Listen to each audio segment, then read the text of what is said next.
All right, thanks for tuning in. You're listening to Gnostic Studies, and we're going to be doing some Gnostic psychology today. We're doing part 3, related with the human machine and 3 brains. So we've been talking about the Gnostic perspective of the universe and the human being, as well as the necessity to, or the requirements for acquiring self-knowledge, which is to not have scientific or religious prejudices. And now, we talked about self-observation and the division of attention in the previous class. And so now we're going to go in more detail into exactly what it is that we're looking at when we're observing ourselves.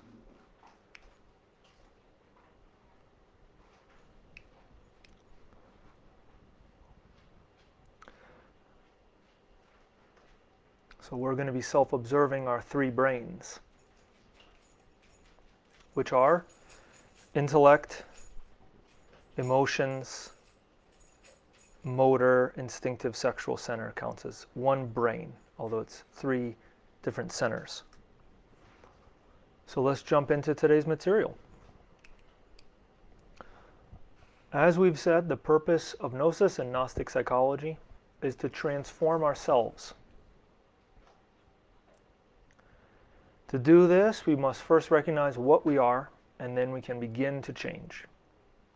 If we want to work on a machine, such as a car, but we don't know what to look at or understand how it works, then the changes that we make could either be impossible, or the changes we want to make, because the structure doesn't allow for those changes, or they may have undesirable effects because we don't understand how it works, and so the change, we make some changes and the result is different than what we expected. And all of this means that we need to understand ourselves before we can change ourselves. And that means that from the beginning we have to start by not assuming anything about ourselves. Instead, we begin by observing ourselves, as we've already said, without any kind of prejudices, simply observing and gathering information. Right? We talked about observation externally is a means of changing the external world, and self-observation, that is observation of our interior world, of our thoughts, feelings, sensations, anything that's going on within us. Observing that is a means of radical self-transformation, radical self-change. But we can't have prejudice about ourselves. We can't justify or condemn what we see, what we discover in our interior.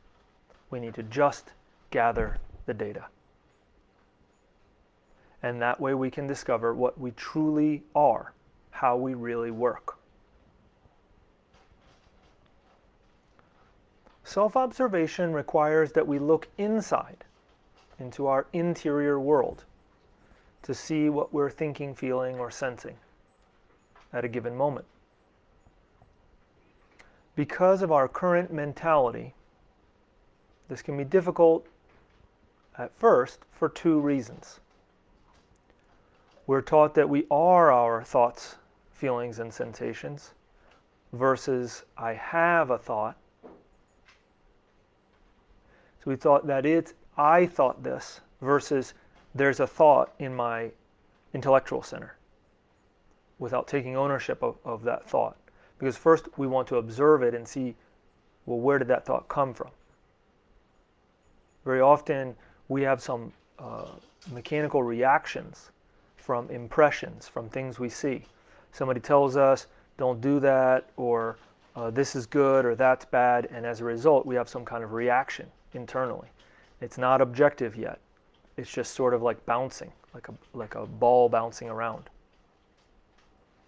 So at first, we believe that we are our thoughts, feelings, and sensations. In Gnosis, we don't take that perspective. We say we have them, they're inside, they're in our interior world, but we're not taking possession of them yet. We're simply observing them. The second reason that it's difficult for us to observe ourselves based on our current way of looking at ourselves is because we believe that thoughts, feelings, and sensations occur only because of outside stimuli. Meaning, somebody insulted me, so now I feel upset because they insulted me. They are the cause of the reason that I feel upset. So Gnosis has a different perspective on this. And it says that as a culture, this is problematic. Because if we allow the concept that someone else makes us feel a certain way, we're basically putting them in the driver's seat of how we feel, instead of taking control of our own feelings. Plus, if it's a negative feeling, then we try to avoid it, try to push it away, and not feel it. If it's a positive feeling, then we don't want it to go away. We cling to it. So we spend our lives chasing positive feelings, avoiding negative feelings, which we generally think come from the outside. Oh, well, if my friend was here, then we could laugh together.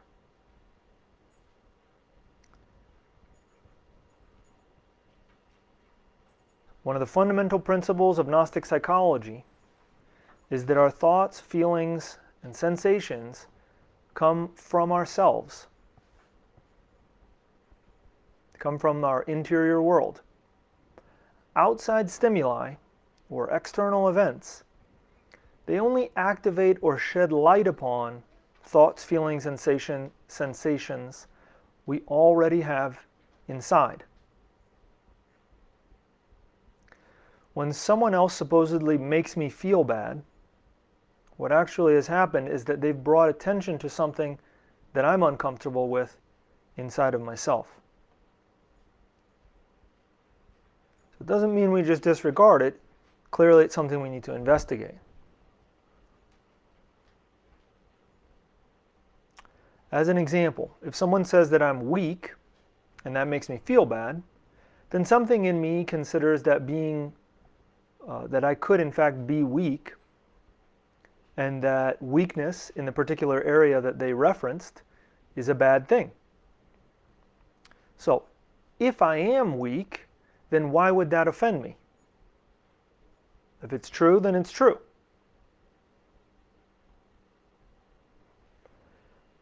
Maybe I can figure out what I'm doing that's not strong and stop doing it. Or maybe it's not something that I want to spend my energy developing strength in.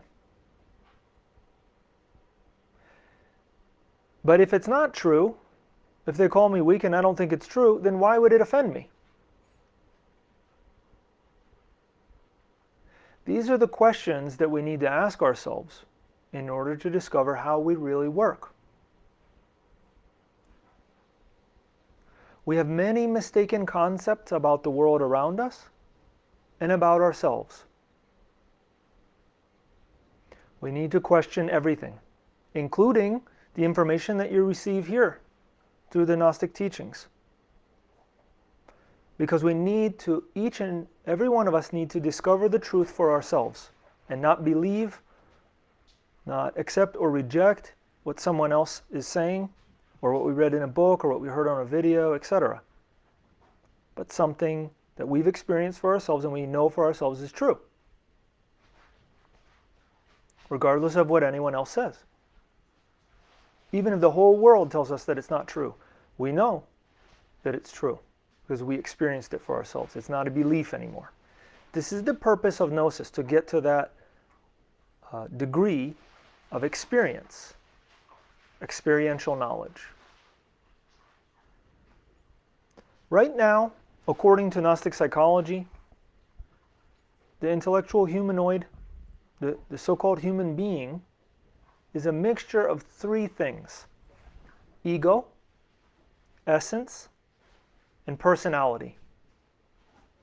We'll talk about these things more as we progress in our studies, but we want to look at them so that we can understand them a little bit better for today's class.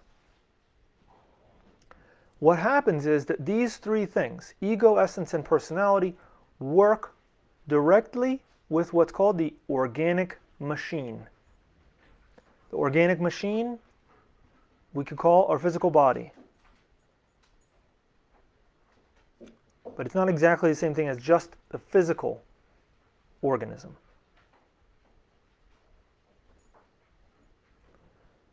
Let's look at some concepts that Gnosis says about this human machine or organic machine.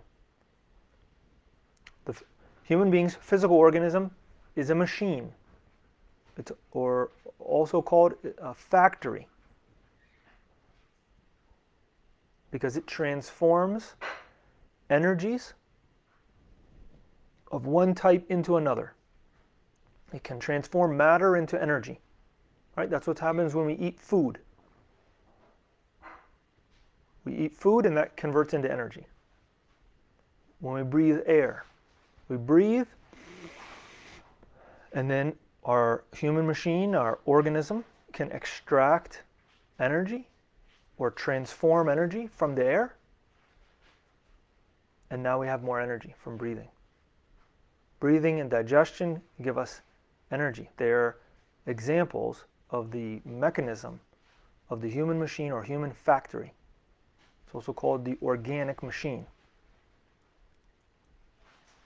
This organic machine has three brains, or plexuses, areas, which can also be considered as the synthesis of 7 centers. The first brain is the intellectual brain, but there's a superior and inferior intellect. The second brain is the emotional brain. There's the superior and inferior emotions. The third brain is the action brain, or the motor, instinctive, sexual centers.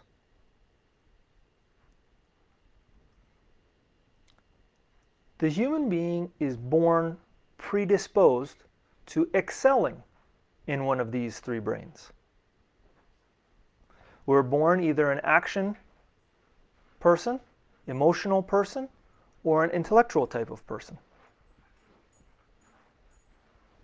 And our goal is to not remain that way, but to become a balanced person, where not having one of the three centers predominate. And then the last of the 4 concepts that we want to talk about related with the organic machine is that the superior centers, superior emotional and superior intellectual centers, they don't function properly. Some say that they're not fully developed, and others say that what's actually going on is that they could be developed, but they're not receiving the proper matter or energy. That is, they don't receive the proper nourishment in order to function. This is one of the concepts that we mention in Gnostic Chemistry and Cosmology series, which is that there's different type of fuels associated with the different brains and the different centers. So depending on the type of fuel that we use, which is created within through breathing and eating, and then how we spend those fuels, how much we use the intellect, how much we use the emotional center, how much we use the action center, then the result is whatever we have left over or don't have left over.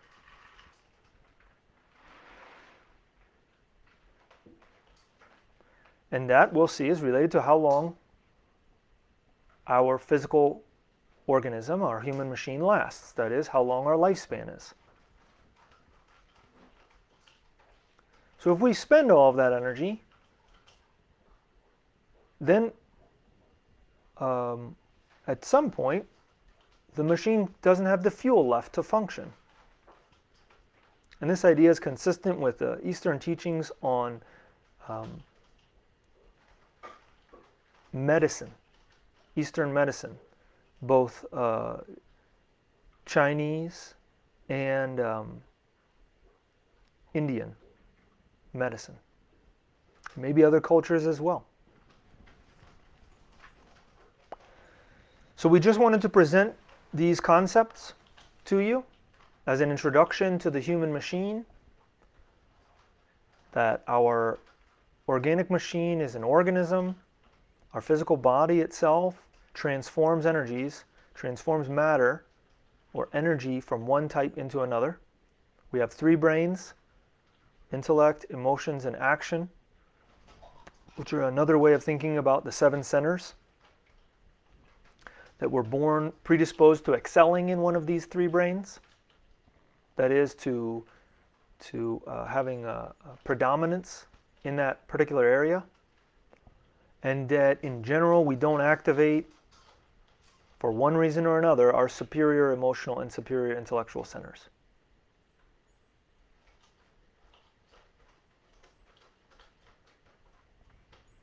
Beginning with the concept that the human being processes things with the 3 brains, we can start to understand how to observe ourselves.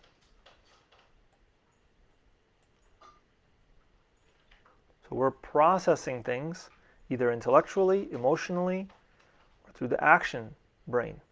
That is, sensations. Self-observation requires that we separate ourselves from what we think, feel, and sense. As we mentioned, we need to divide ourselves into observer and observed. In order to be able to do that, we can't be the thought, the feeling, the sensation. We have to be something else, which we refer to as the essence or the consciousness, observing.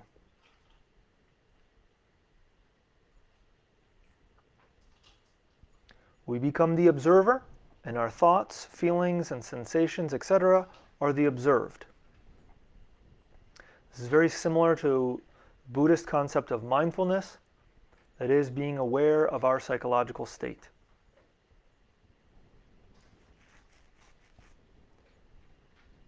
As we begin to observe ourselves, we will start to see that we can have a thought in the intellectual center, or a feeling in the emotional center, or a movement or sensation in the motor instinctive sexual center, etc. At first, we simply see that we have an opinion, a belief, a feeling, a sensation. Later, we can see how that opinion, belief, feeling, or sensation leads us into certain activities and behaviors. When we understand this connection, it becomes easier for us to control ourselves. Easier for us to understand why we mechanically react in certain ways when certain things happen. And we can work on those things and change them. When we do not observe ourselves, when we forget about ourselves, we easily become fascinated by the world around us, by external events, and by our psychological states, or internal states. Right? Instead of looking at my negative emotions, if I allow my anger or my sadness or my happiness to take over and to be who I am and what I am, and just that's me right now, then I'm that thing, and it goes wherever it goes. I'm not in control. And then when that thing leaves or stays there, then I end up becoming a victim, a puppet of it. And as long as we do this, we're doomed to be someone who moves through life like driftwood on the ocean.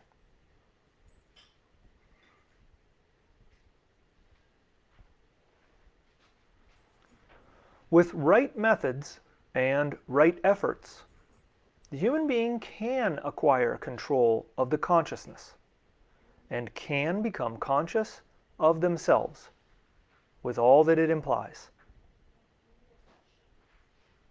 Only after this point has been understood does serious study of psychology become possible. Remember that we define consciousness as not thought, a very particular kind of apprehension of interior knowledge, totally independent of mental activity. So consciousness is not thinking. So we can become conscious of ourselves. It's not thinking about ourselves.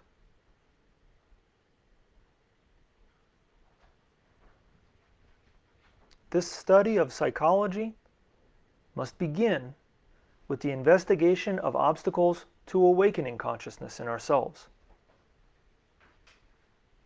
Because consciousness can only begin to grow when at least some of these obstacles are removed.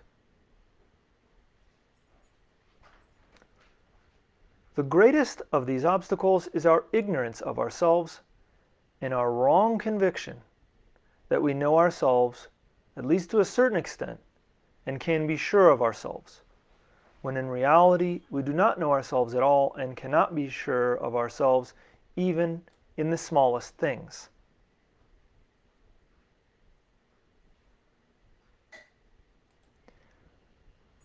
We must understand now that psychology really means self-study.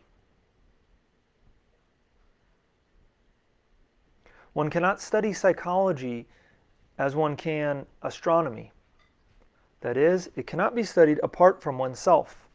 And at the same time, one must study oneself as one studies any new and complicated machine.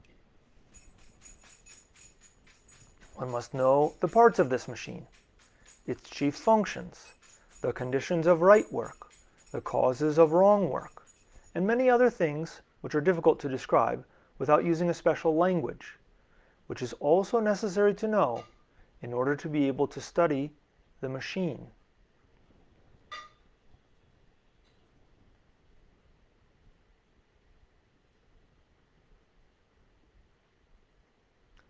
The three-brained human being is a precious machine with 5 marvelous psychophysiological centers, which are intellect or thinking, emotional or feeling, motor or movement, all outer work of the organism, then instinctual, all inner work of the organism, and finally sexual, the function of 2 principles, male and female, in all their manifestations.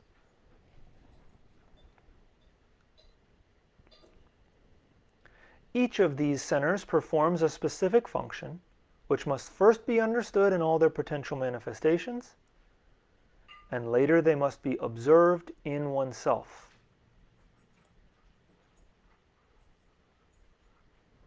Besides these 5, there are 2 more functions which only appear in higher states of consciousness. Superior emotional function, which appears in a state of self-consciousness, and superior intellectual function, which appears in the state of objective consciousness.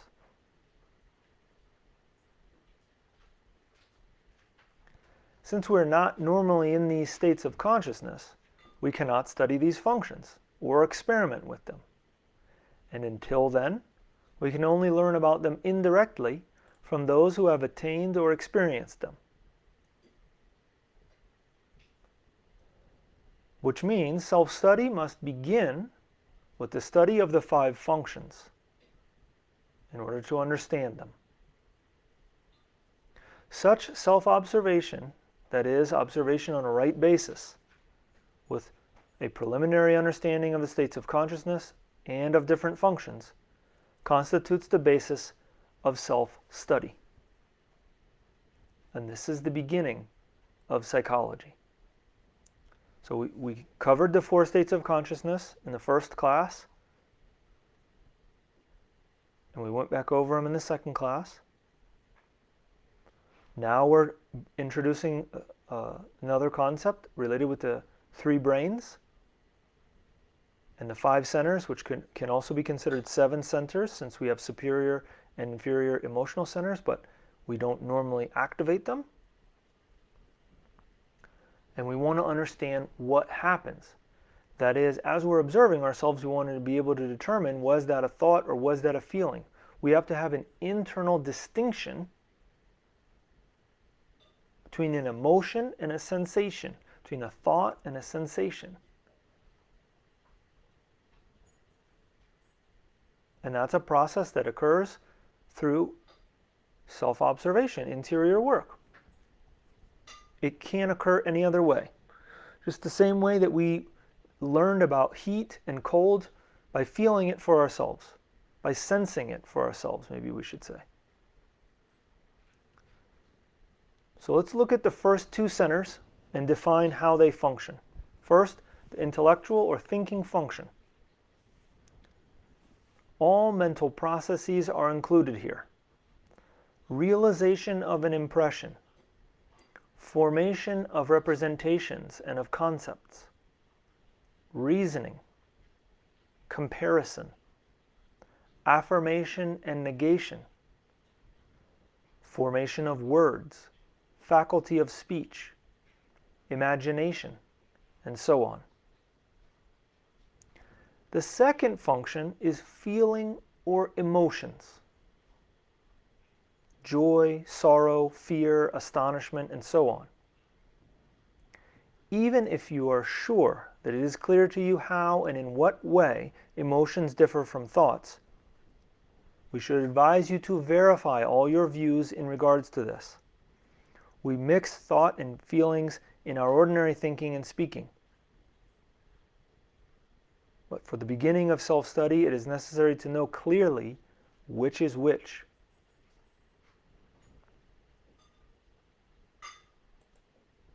The moving function includes in itself all external movements, such as walking, writing, speaking, eating, and memories of them. Besides these normal moving functions, there are also some strange moving functions which represent useless work of the human machine, not intended by nature, but which occupy a very large place in the human being's life and use a great quantity of this energy.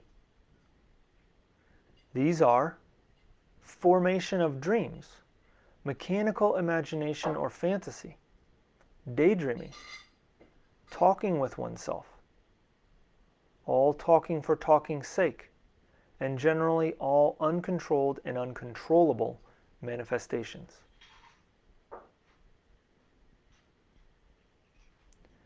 To the moving function also belongs those movements which in ordinary language are called instinctive, such as catching a falling object without thinking.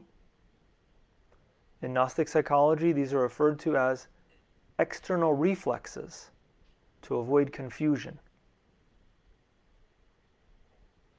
The words instinct and instinctive are generally used incorrectly in our present time. In particular, external functions are generally ascribed to instinct, which in reality are moving functions and sometimes even emotional functions. The difference between instinct and moving functions is very clear and can be easily understood if one simply remembers this rule. All instinctive functions, without exception, are inherent. That is, there is no need to learn them in order to use them. So when we talk about instinctive functions, we're talking about nothing that we learned. Everything that the body inherently already knows. We had to learn most movements. We didn't have to learn how to digest food or how to breathe in or how the blood circulates. All of that occurs on a level that's inherent to our system.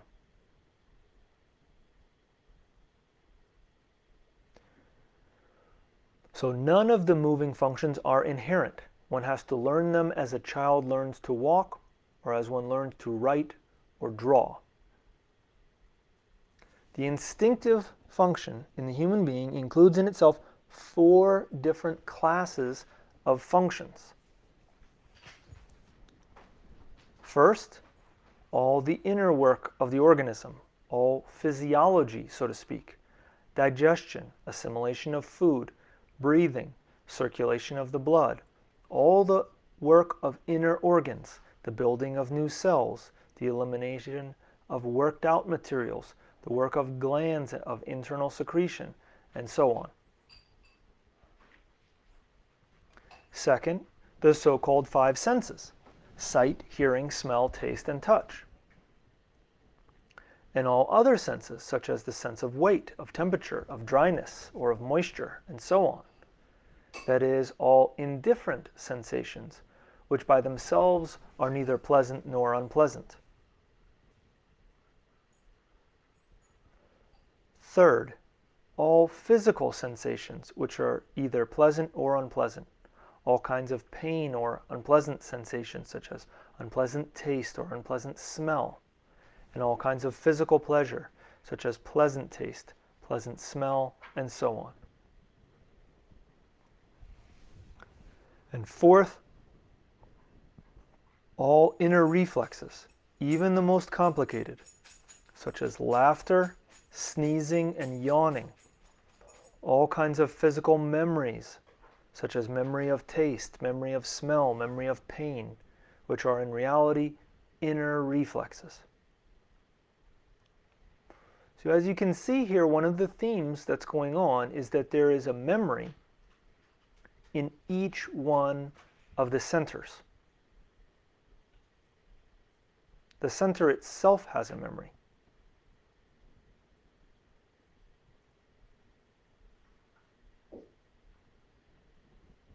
Finally, we're going to look at the sexual center.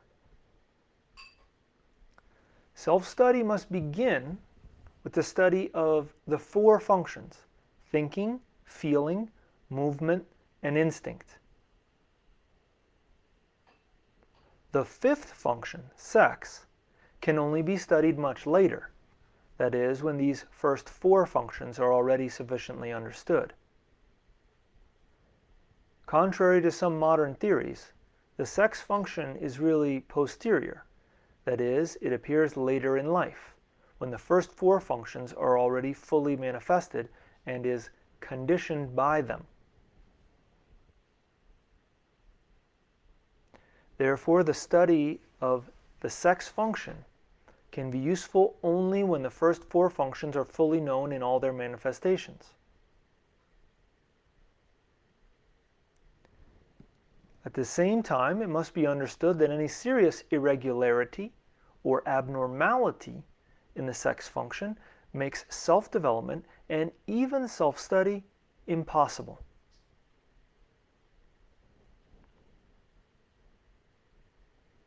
The sex center is stronger and quicker than all other centers and can be regarded as an independent center. Sex plays a tremendous role in maintaining the mechanicalness of life. Everything that people do is connected with sex. Politics, religion, art, theater, music, all of it is sex. Do you think that people go to the theater or to church to pray or to see some new play or a new movie? That is only for the sake of appearances. The principal thing in the theater as well as in church is that there will be a lot of attractive people there, or attractive people on the screen. This is the center of gravity of all gatherings. What do you think brings people to cafes, to restaurants, to various festivals? One thing only: sex. Sex is the principal motive force of all mechanicalness, all dreaming, all daydreaming, depends upon it. Mechanicalness is especially dangerous when people try to explain it by something else, and not by what it really is. When sex is clearly conscious of itself, and does not cover itself up by anything else, then it is not mechanical. On the contrary, sex which exists by itself, and is not dependent on anything else, is already a great achievement. But the evil lies in the constant self-deception. What is this self-deception? It is when we do not realize how much of a slave we are of our own sexual center, and we justify this slavery to ourselves. But one can change one's position in relation to it, and one can escape from the power of sex over people. Within the sexual center are many different possibilities. It includes the chief form of slavery, and it is also the chief possibility of liberation.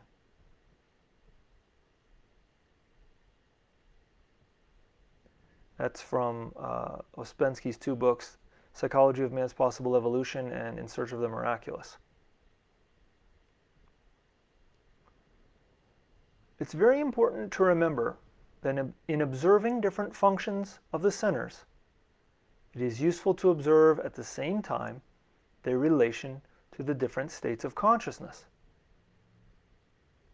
Let's take the first three states of consciousness: sleep or dream, the waking or vigil state, and then possibilities or glimpses of self-consciousness or self-remembering. Those are the first three states of consciousness. And then we'll take the five functions: thinking, feeling, movement, instinct, and sex. All five functions can manifest themselves in sleep, but their manifestations are unreliable. They cannot be used in any way. They just go by themselves. In the vigil, or wrongly called waking state of consciousness, or we could call it better relative consciousness, they can be used to a certain extent for our orientation. Their result can be compared, verified, straightened out, and although they may create many illusions, still in our ordinary state we have nothing else and must make use of them the best we can. If we knew the quantity of wrong observations, wrong theories, wrong deductions, and conclusions made in this second state of consciousness, then we would cease to believe ourselves altogether. But human beings do not realize how deceptive their observations and their theories can be, and they continue to believe in them. It is this that keeps human beings from observing the rare moments when their functions manifest themselves in connection with glimpses of the third state of consciousness, that is, the state of self-consciousness or self-remembering. All this means that each of the five functions can manifest themselves in each of the three states of consciousness, but the results are quite different. When we learn to observe these results and their difference, we will understand the right relation between functions and states of consciousness. But before even considering the difference in function in relation to states of consciousness, it is necessary to understand that functions can exist without consciousness and that consciousness can exist without functions.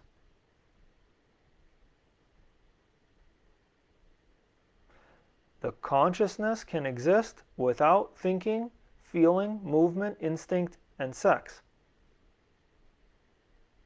And thinking, feeling, movement, instinct, and sex can exist without consciousness.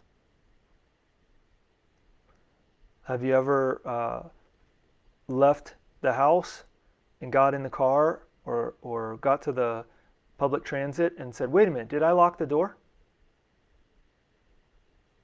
Where was the consciousness in those moments? We can do things mechanically without the presence of the consciousness at all.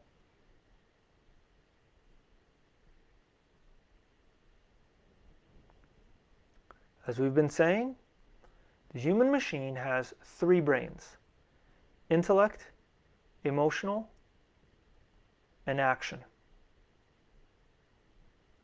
The first brain is enclosed in the cranium, in the skull, and it is the thinking center. The second brain is related with the sympathetic nervous plexus, and in general by all specific nervous centers of the human organism, the emotional center. The third brain corresponds to the spine and a spinal cord with all its nervous branches, the center of movement. It's also called the motor center. In all the ancient mystery schools, the pupils received direct, integral information for the 3 brains through an intelligent combination of precepts, dances, music, etc. An example of this is Mozart's Magic Flute is sort of a,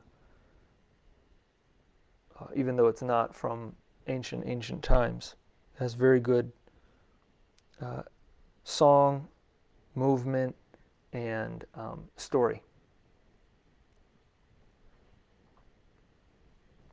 The theaters of ancient times used to be part of the mystery schools. Dramas, comedies, and tragedies, combined with special movements, music, oral teachings, etc., served to inform each individual's 3 brains. Therefore, students did not abuse the thinking brain and knew how to use all 3 brains in an intelligent and balanced way. It is problematic to inform only one brain. The first brain is not the only cognitive one. The 3 brains have 3 totally different sorts of independent associations. These 3 sorts of associations evoke different types of impulses from the being. In fact, this generates 3 different personalities that have nothing in common with each other, neither in their nature nor in their manifestations. Gnostic psychology teaches that there are 3 distinct psychological aspects in each person. With one part of the psychic essence, we wish for one thing. With another part, we desire something quite different. And thanks to the third part, we do a completely opposite thing. In a moment of supreme sorrow, perhaps due to a loved one or another intimate catastrophe, such as a car accident, the emotional personality is in desperation, while the intellectual personality wants to know the reason why such a tragedy is taking place. And the movement personality just wants to escape the scene, to leave, to get out of there. These 3 different and often contradictory personalities must be intelligently cultivated and instructed by means of special methods and systems. Gnostic psychology affirms that one can awaken consciousness and make it continuous and controllable through a special kind of effort. Through a great effort, we may become conscious of ourselves for a few minutes. We talked about this already, right? The exercise of watching the 2 minutes go by and trying to be present. Normally, people are not conscious of themselves. The illusion of being conscious in a continuous form comes from memory and from all the processes of thought. To remember unconscious actions is not the same thing as being conscious. A person who practices a retrospective exercise in order to remember their whole life may be able to recall how many times they got married, how many children they engendered, who their parents were, who their teachers were, etc. But this does not mean that they have awakened their consciousness. This is simply remembering unconscious acts, and that is all. The technique to awaken consciousness is based in self-remembering, the remembrance of oneself.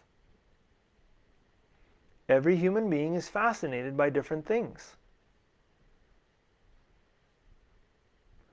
When a specific representation or impression fascinates us, we forget about ourselves, and then we dream.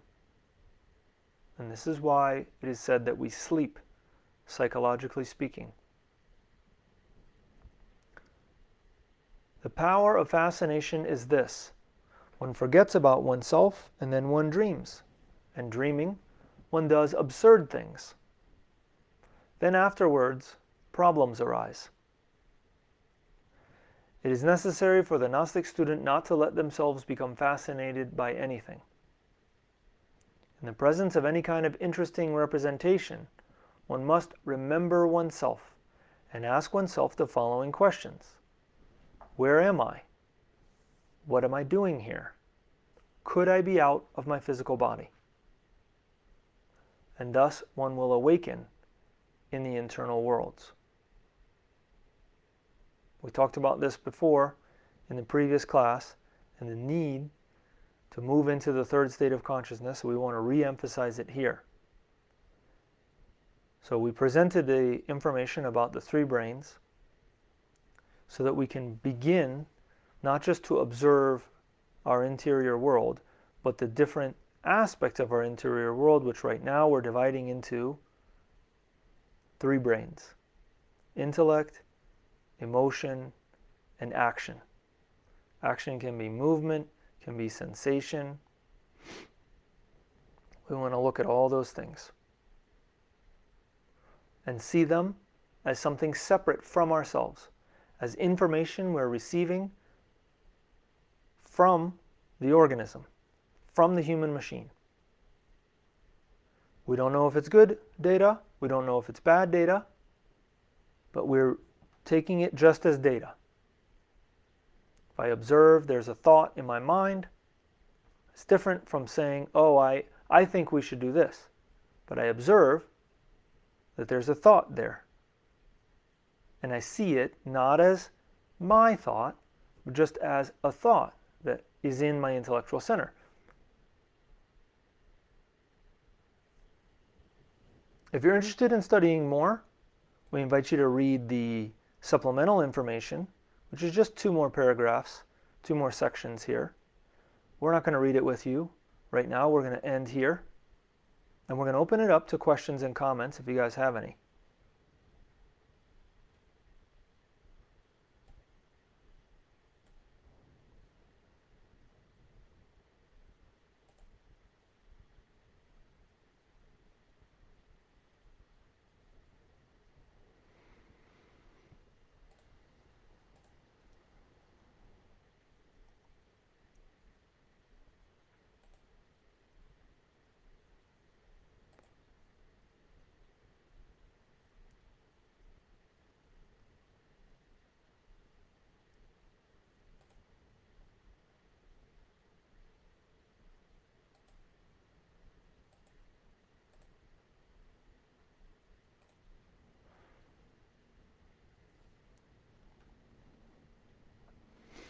Well, I don't know if we're going to be able to do meditation tomorrow night because of some stuff that's going on personally. But, so I'll keep you posted on that. But we invite you to join us for practice next week, the following week, for sure, and for the Gnostic Psychology class next week as well, next Thursday.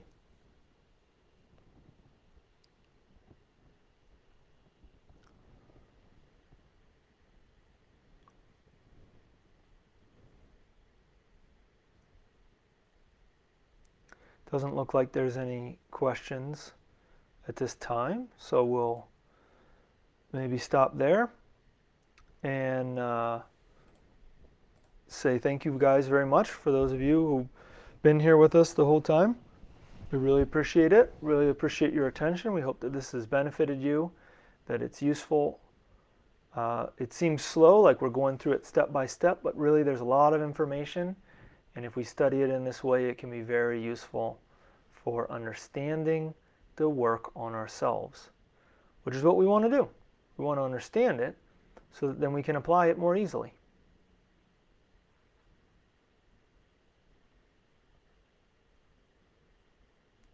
So thank you guys again for your attention, for your participation, and we wish you the best in your work.